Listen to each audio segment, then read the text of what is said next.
Vamos fazer um videozinho diferente hoje. Super-heróis dominaram o cinema na última década, né? A própria Marvel é responsável por isso, metendo louco com os personagens que restaram depois de uma quase falência e se reerguendo como o primeiro universo cinematográfico em grande escala de sucesso. Formulazinha essa que vários estúdios tentaram copiar e nenhum deu certo, né? Até agora, quer dizer, porque o James Gunn tá vindo aí com uma segunda tentativa de universo compartilhado da DC e até agora tá dando muito certo. O que pode significar o retorno do auge do gênero de super-heróis, que atingiu um pico muito grande ali no final da saga do infinito do CM. E depois teve uma queda bem notável devido à quantidade de produções e vários vindo ruins nesse meio aí. Enfim, no meio do cinema vários projetos são iniciados, idealizados, produzidos por completo, mas sempre correm o risco de serem completamente cortados e cancelados. E para super-heróis não é diferente. E hoje a gente vai estar vendo aqui 5 projetinhos de filme de super-heróis que nunca chegaram a acontecer, ou aconteceram e simplesmente não foram lançados. Vamos dar uma olhadinha aqui.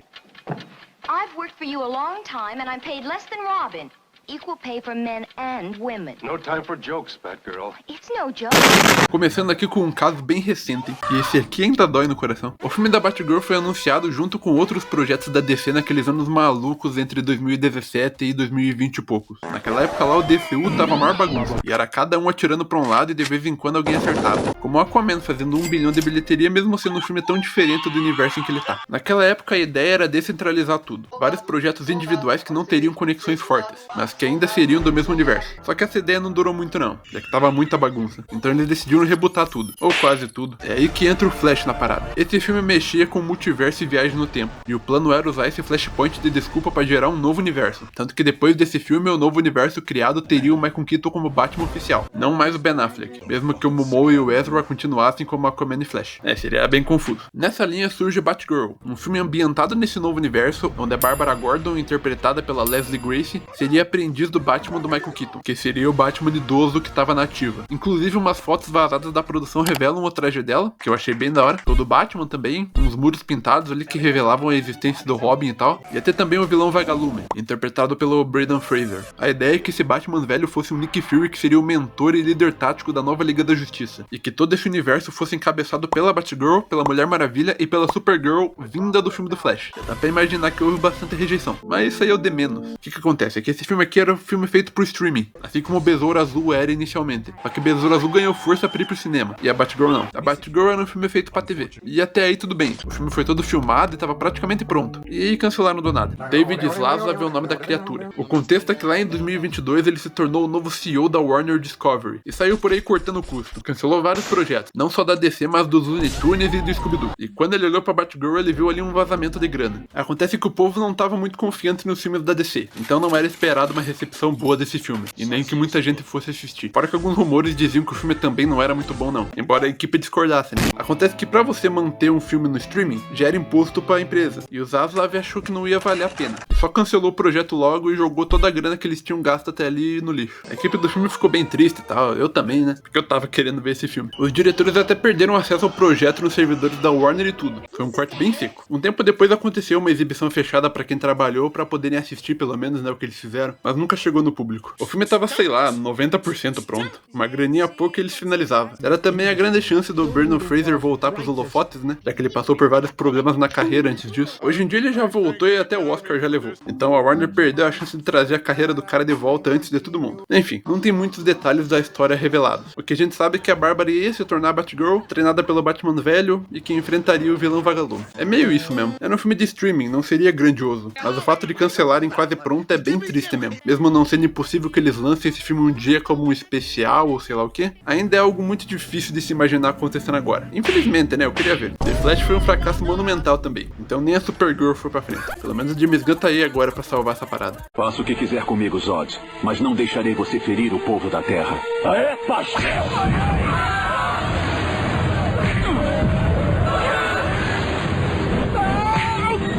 Aqui, ó, o povo tá do meu lado.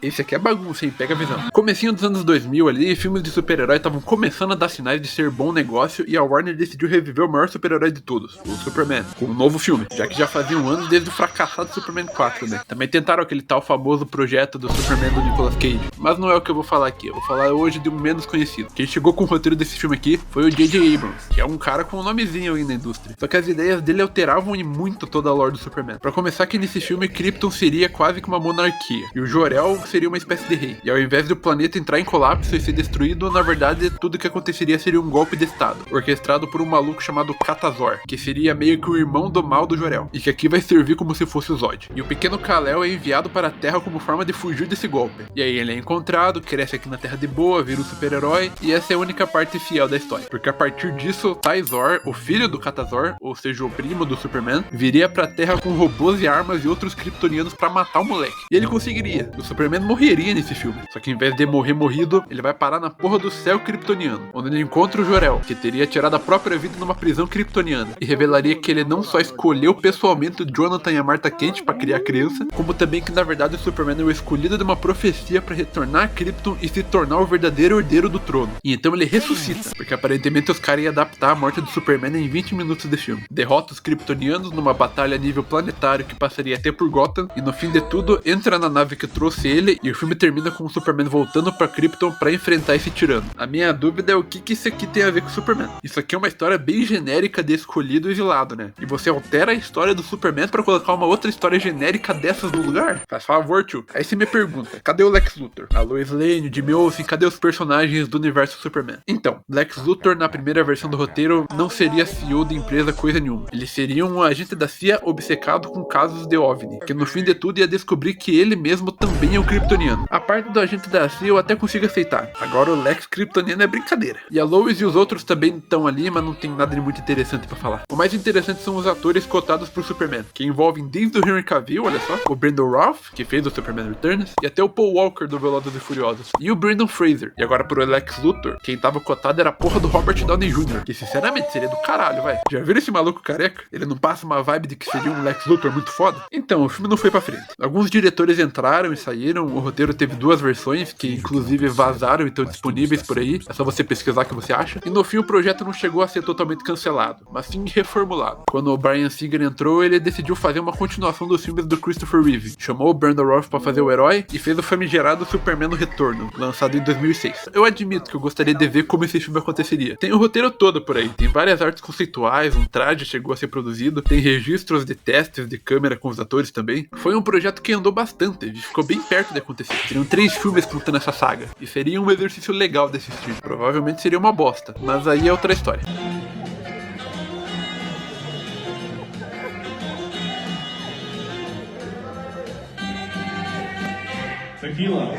Estamos falando de grandes personagens e marcas aqui, não dá pra não falar do Homem-Aranha. Esse projeto cancelado do Homem-Aranha ia ser encabeçado por um tal de James Cameron aí, que caso você não conheça é simplesmente um dos maiores diretores da atualidade e da época desse projeto. No caso lá dos anos 90 por aí. Na época os direitos de cinema dos heróis da Marvel estavam se espalhando por aí, e em algum momento foi parar nas mãos da mesma produtora do Exterminador do Futuro 2, também do James Cameron, então só ligaram o cara no projeto. Com as indas e vindas do roteiro, as informações que se tem são de que seria um filme de origem, onde a transformação do Peter Parker serviria de metáforas para a puberdade, coisa que é pincelada ali no filme do Sam Raimi, mas é muito superficial e esquecível. Só que aqui seria levado bem mais adiante, com o Peter acordando cheio de uma parada branca e grudenta debaixo das cobertas, porque até seria orgânica, né? E também ele espiando a Mary Jane trocando de roupa. Isso daí já é meio fora do que você espera de um filme do Homem-Aranha, mas parece coisa pouca quando você descobre que no final do filme ia ter uma cena de sexo ardente entre o Peter e a Mary Jane em cima da ponte do Brooklyn. É mole. Os vilões seriam o Homem-Aranha e o Electro, só que não seriam os alter egos dos quadrinhos, não sei porquê, mas beleza. Seriam versões diferentes com histórias diferentes, mas que no fim ia ter a batalha final deles contra o Homem-Aranha, em cima das Torres Gêmeas. Se esse filme demorasse um pouquinho mais pra ser feito, esse roteiro ia ter que ser alterado, hein? E esse é o tal do famoso Homem-Aranha que teria sido interpretado pelo Leonardo DiCaprio. A busca pelo elenco nunca aconteceu de verdade, o filme foi cancelado ainda em pré-produção, mas ainda assim tinha alguns nomes cotados, que nem o DiCaprio pro Aranha. Teve outra vez também que o Michael Jackson quis ser o Homem-Aranha, né? Tem que lembrar disso. O filme acabou sendo cancelado foi por problemas de direito,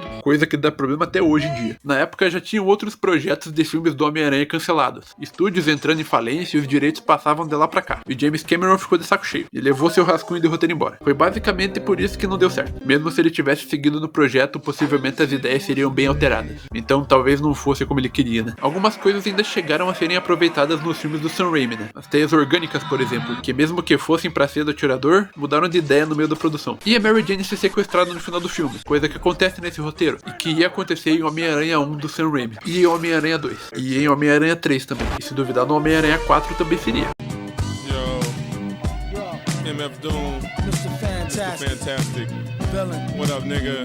Ain't nothing, what's the word? It's cracking, boy. Same old shit, kid. O Quarteto Fantástico sempre andou tropeçando no cinema. O filme produzido lá nos anos 90 foi feito tão nas coxas e no fim foi só pra manter os direitos. Nem foi lançado oficialmente. Também teve o reboot de 2015, que foi só a bomba. E agora tá tendo a nova versão da Marvel. E claro, teve a versão lá de 2005, que mesmo sendo bem criticada, ainda tem seus pontos positivos e fez uma graninha boa. Pelo menos o bastante pra ter uma continuação. Continuação essa que também foi auto-criticada e que dessa vez não deu um retorno agradável não. Mesmo assim tinham planos pra um Quarteto Fantástico 3. Só que o roteiro e os planos oficiais nunca chegaram a serem informações públicas. Mas tem rumores e conversinhas por aí. Tem bem pouca coisa na real. Mas o que a gente sabe é que o relacionamento do Ben com a Alicia seria aprofundado nesse filme. E que poderia haver mais tensões sobre a reação da humanidade, sobre os seres superpoderosos que existiam ali e tal. Parece que ia ter de novo o retorno do Dr. Destino. Mesmo depois de 2 mortes certas. Se pá que ele volta de novo pra morrer de novo, né? Parece também que parte da trama ia se focar na zona negativa. Que é uma parada bem relevante nas histórias do quarteto e que ficou completamente fora dos outros filmes. A gente teria o Franklin Richards no filme também. O que é bem certo de se imaginar, já que no último filme os manos se casaram, né? Então meter um boneco é o próximo passo. Aconteceu alguns papos ali sobre inumanos e uns vilões cósmicos como o Annihilus. E a atriz da peguete do Tocha Humana do segundo filme disse que estava feliz em voltar porque a personagem dela também ganha poderes de fogo no futuro. Coitada. Falando nisso, parece que todo o elenco estava pronto pra voltar. Não só por vontade, mas por contrato mesmo. Os malucos assinaram pra fazer um terceiro filme. Só não foram chamados. E o mais doido disso é que o Tim Story, que foi o diretor dos filmes ali, falou que a ideia não era nem fazer 3 filmes, era fazer 4 logo de uma vez. E que em algum desses filmes ia ter logo a participação do Pantera Negra. Bem louco mesmo. Eu joguei várias ideias aí pra vocês. E são algumas ideias bem desconexas. Provavelmente porque a ideia desse filme ficou só na conversinha mesmo. Nem o roteiro ou o rascunho deve ter sido escrito. Ficou só na discussão. Então nem tem nada de concreto pra falar como seria esse filme. No fim eles decidiram meter um reboot sério e sombrio. O que, né, deu no que deu.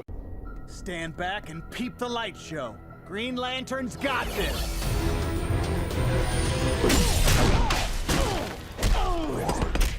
Isso aqui é muito interessante, de verdade. Muitos anos antes do fiasco da Liga da Justiça do DCU, antes mesmo da Marvel meter o louco com o Homem de Ferro, a DC já tinha vontade de fazer um filme da Liga da Justiça. Esse filme aqui foi ambicioso pra cacete. Chamaram o George Miller pra dirigir, meteram um orçamento de 220 milhões, coisa pra cacete, e na verdade o filme ficou muito próximo desse rodado. A pré-produção ficou muito perto de ficar pronta. Já tinha o elenco todo escolhido, a trama toda definida, as locações de filmagem estavam sendo construídas, tinha figurino, treino de coreografia, tudo mesmo. Só faltava filmar e montar o filme depois. A trama do filme era meio baseada na Torre de Babel lá. Aquela história onde tem os planos de contingência do Batman pra todos os membros da Liga da Justiça. E aí esses planos acabam caindo na mão de quem? Do Maxwell Lord. Pedro Pascal sem bigode já fez ele no Mulher Maravilha lá. Basicamente o filme todo seria um flashback. Porque a primeira cena abre em um funeral e não mostra quem é o defunto. E depois corta pro passado, onde um belo dia o Caçador de Marte é atacado com suas fraquezas. E depois os outros membros da Liga sofrem o mesmo. E aí depois tem umas treta lá. A Talia al Ghul estava envolvida no planejamento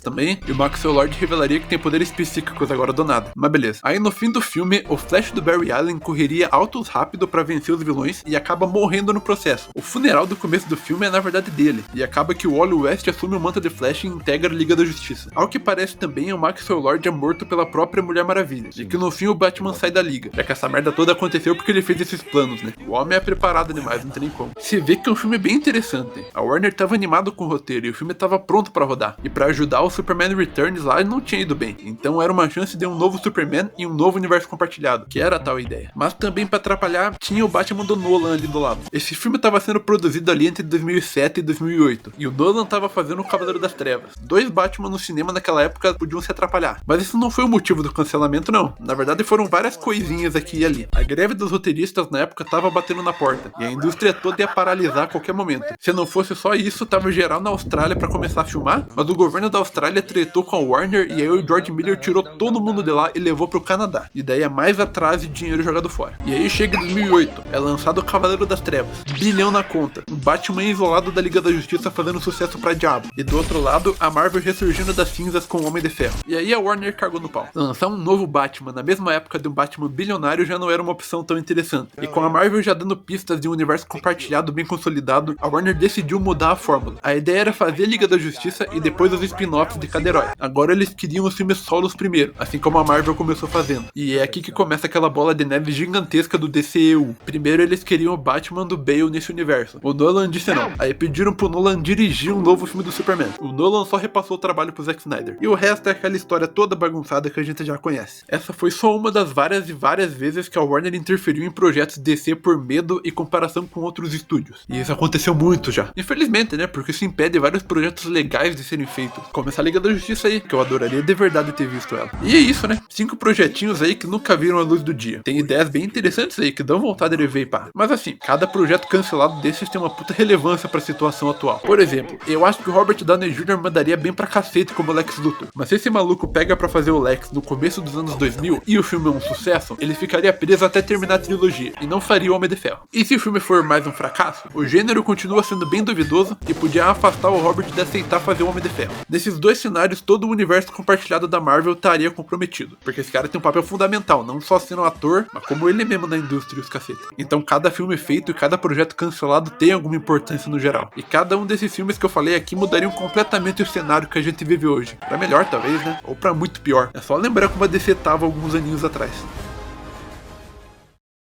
Desista dessa vida de crime, mulher gato. Eu quero ajudar a reabilitar você.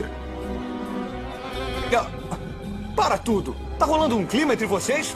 Oh, sempre tentando me derrubar, Batman. É por isso que tenho que prender suas asas para sempre. Não se eu te pegar pela coleira. Estão sim! Estão a fim de se pegar, seus ridículos!